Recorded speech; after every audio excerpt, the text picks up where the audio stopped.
முடியாத ஈவுக்காக அவருக்கு ஸ்தோத்திரம். எல்லாருக்கும் தெரிந்த ஒரு வேத பகுதி 2 கொரிந்தியர் 9:15 தேவன் அருளிய சொல்லி முடியாத ஈவுகளுக்காக அவருக்கு ஸ்தோத்திரம். தேவன் அருளிய சொல்லி முடியாத ஈவுக்காக அவருக்கு ஸ்தோத்திரம். வாழ்க்கையிலே தேவன் எத்தனையோ நன்மைகளை செய்திருக்கிறார். அல்லேலூயா.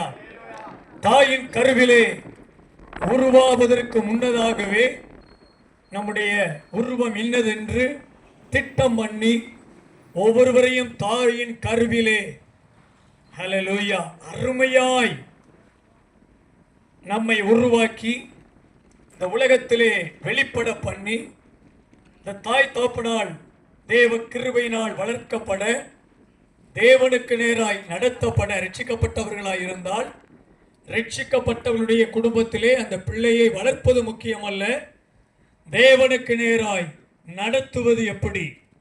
ஆண்டவரே, பிள்ளை எப்படி வளர்க்க வேண்டும், அது ஒரு கிருபை, தெய்வீக ஞானம். இரண்டாவதாக பிள்ளையை எப்படி நடத்த வேண்டும் தேவனுக்கு நேராக. சிறு வயதிலே பெற்றோர்கள் ஜெபித்தால் அதை பிள்ளைகள் அந்தந்த பருவத்திலே கவனிக்கிறார்கள். தாய் தகப்பன் முழங்கால் படியிட்டால் ஒரு அளவிலே அந்த ஞானம் இருக்கும்போது முழங்கால் படியிடுவதை பார்க்கிறார்கள். வேதத்தை எடுத்து வாசிப்பதை எதையோ ஒன்று பண்ணுகிறார்கள். சத்தம் கேட்கிறது. அந்தந்த பருவத்துக்கு தக்கபடி, புரிந்து கொள்ளுதலுக்கு தக்கபடி. அதே போல நீங்கள் கரங்களை நீட்டினால் அந்த பிள்ளையும் கரத்தை நீட்டி ஏதோ சொல்லுகிறது. நீங்கள் அந்நிய பாசையிலே பேசினால் அது ஏதோ ஒன்று சொல்லுது. அதை பார்க்கறதுக்கு ஜாலியாக இருக்கும், சந்தோஷமாக இருக்கும். இவ்விதமாக அந்தந்த பருவத்திலே கர்த்தர் நம்மை அருமையாய் நடத்தி கிருபையாய் காத்து வருகிறார். அதனதின் காலத்திலே வசனம் சொல்கிறது, அதனதின் காலத்திலே எல்லாம் நேர்த்தியாய் செய்திருக்கிறார். அல்லேலூயா. அந்தந்த பருவம், குழந்தை பருவம், வாலிப பருவம், அப்படியே ஒவ்வொரு கட்டங்களையும் பல போராட்டம், பல இன்னல்கள், பல சிக்கல்கள், பல விசுவாச பரீட்சைகள் அநேகம். ஆனாலும் கர்த்தருடைய கிருபை உங்களையும் என்னையும் தாங்கி அருமையாய் நடத்தி கொண்டிருக்கிறது. உங்கள் குடும்பத்திலே ரட்சிக்கப்பட்ட உங்களை சாட்சியாய் கர்த்தர் வைத்திருக்கிறார். உங்களுக்குள் இருக்கிற தேவ பக்தி வைராக்கியம் அநேகரை பற்றி பிடிக்கிறது. இங்கே வந்து சிலர் ஐயாலாம் நல்லா பாடினாங்க, சிஸ்டர் நல்ல பரலோக பாட்டை பாடினாங்க. அல்லேலூயா. சிறு பிள்ளைகளும் நல்லா பாடினாங்க.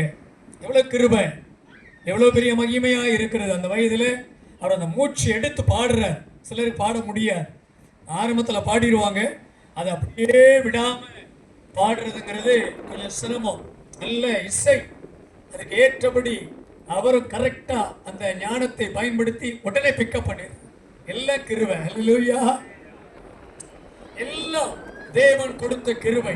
கோடிக்கணக்கான ஈவுகள், நன்மைகளை தேவன் நம்முடைய வாழ்க்கையிலே செய்து கொண்டிருக்கிறார். அல்லேலூயா.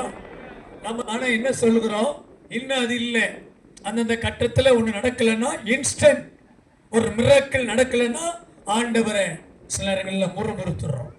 என்ன சபை, என்ன போதகர், இவர்களுக்கு தான் வேலை, இவர்களுக்கு தான் வா வா ஜெபம் பண்ணு, பைபிள் வாசி, குடும்ப ஜெபம் எங்க, காலை ஜெபம் எங்க, தனி ஜெபம் எங்க, கேர்சல் எடுக்கல, ஏன் பிரேயர்சல் நடத்தல, ஏன் இந்த ஜெபத்துக்கு வரல, இது இவர்களுக்கு தான் வேலை அப்படின்னு சொல்லி சில கட்டங்கள்ல நம்ம நினைத்த காரியம் தாமதம் நடக்கவில்லை என்று சொன்னால் ஒரு முறுமுறுப்பு.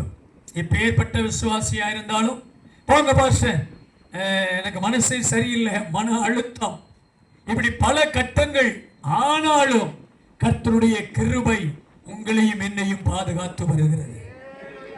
எல்லாம் கொடுத்து இருந்துதான் அல்ல, ஒன்றுமில்லாத நம்மை அவர் தன்னுடைய சொந்த இரத்தத்தால் அல்லேலூயா சிலுவையிலே சிந்தின நிமித்தம் சிலுவையில யாவையும் சம்பாதித்து வைத்திருக்கிறார். கேளுங்கள், அப்பொழுது கொடுக்கப்படும். உங்கள் சந்தோஷம் நிறைவாயிருக்கும்படி பெற்றுக் கொள்வீர்கள். அல்லேலூயா. இவ்வளவு நன்மை செய்திருக்கிறாரு. எவ்வளவு ஈவுகள், நன்மை, எவ்வளவு ஆசீர்வாதம், இதை நினைத்து பார்த்து வந்தோமா? அல்லேலூயா. ஆண்டவருடைய திட்டம் இந்த தேவ பிள்ளைகளாகிய உங்கள் மேல் இருக்கிறது. ஒவ்வொரு தனி ஆத்துமாக்கள் மேல் ஆண்டவருடைய பரம திட்டம், பரம தரிசனம் ஒவ்வொரு ஆத்துமாக்கள் மேலும் இருக்கிறது. இங்க இருக்கிற சிறு தம்பியின் மேல் தேவ திட்டம் இருக்கிறது. ஆனால் அநேக வாலிபர்கள், இயேசு கிறிஸ்துவை ஏற்றுக்கொள்ளாதவர்கள், மனம் திரும்பாமல் பாவம், அக்கிரமம், ரவுடித்தனம், விபச்சாரம், வேசித்தனம், பாவை செயல், பயங்கரமாய் தேவனுக்கு விரோதமான காரியங்கள், விடுதலையோடு ஆராதிக்கணும், அவரை தொழுது கொள்ளணும், அவருடைய வார்த்தையை அப்படியே விசுவாசிக்கணும். ஆனால் அதற்கு மாறான எத்தனையோ காரியங்கள். அல்லேலூயா சொல்லுவோம். அல்லேலூயா. இப்படிப்பட்ட பல காரியங்கள் உலகம் இப்படி பொல்லாங்கனுக்குள்ளே போய் கொண்டிருக்கிறது. திருவிருந்து எங்கள் சபையிலே, துதியன்கோட்டை சபையிலே நாளைக்கு திருவிருந்து.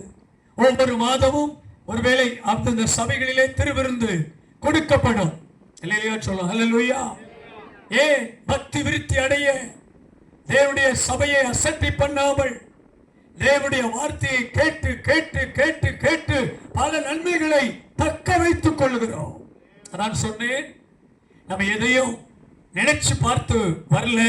ஆண்டவரை ஏற்றுக்கொண்டோம், ஜெபிக்கிறோம், கர்த்தருக்கு உண்மையாக இருக்கிறோம், தேவ சபைக்கு உண்மையாக இருக்கிறோம். ஹலோ, இப்படி வந்து உட்கார்ந்து இருக்கிறீங்க. இங்க ஆண்கள் கொஞ்சம் அநேகமா இருக்கிறீங்க, சந்தோஷமா இருக்கு. அநேக இடத்துல பெண்கள் தான் கூட்டம் அதிகம். ஆண்கள் 5 பேர் 2 பேர் இருப்பாங்க சுவிசேஷ கூட்டத்தில்.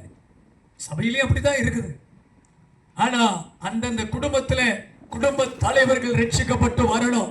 குடும்ப தலைவர்கள் தலைவிமார்களுடைய ஜெபம் பெருகணும். அதற்கேற்ற ஜீவியம், கற்புள்ள நடத்த, அது நிமித்தம் கணவர் ஆதாயப்படுத்திக் கொள்ளணும். பலிக்கு பலி. ஆமா, நீ பேசுறியா, நானும் பேசுறேன், நீங்க நாங்க, அப்புறம் பார்த்தா வாடா போடா. இதனாலதான் சாட்சி இல்லாம போயிரு. நீ போ, இந்த சபைக்கு போய் என்ன லாபம்? அங்க நல்ல தோத்திரம் லேலுயா, இங்க வந்து ஆத்திரப்படுறீங்க, பொறுமை இல்லையே. இதான் பாஸ்டர் படிச்சு கொடுக்கிறாரா, எடுத்த உடனே சபையை தான் சொல்லுவாங்க குறை. ஏன்னா நம்ம ஜீவியத்தின் நிமித்தம். ஆனா அங்க பொறுமையா இருந்தா, அமைதியா இருந்தா, கிருபையா இருந்தா, சின்னதுக்கும் நியாயம் இல்லாம பேசட்டும். உங்ககிட்ட நியாயம் இருக்குது, ஆனா கர்த்தர் நீதி உள்ள நியாயாதிபதி. லேலுயா. பொறுமை பார்த்து இவ்வளவு ஏசுறன, சபிக்கிறன, உனக்கு அறிவு இல்லையா? உனக்கு சுரணை இல்லையா? என்ன கேள்வினாலும் கேட்கட்டும். ஆனால் உங்களுடைய சிறுமையை பார்த்து, பொறுமையை பார்த்து கர்த்தர் அநேகரை ரட்சித்து சபைக்கு கொண்டு வருவோம்.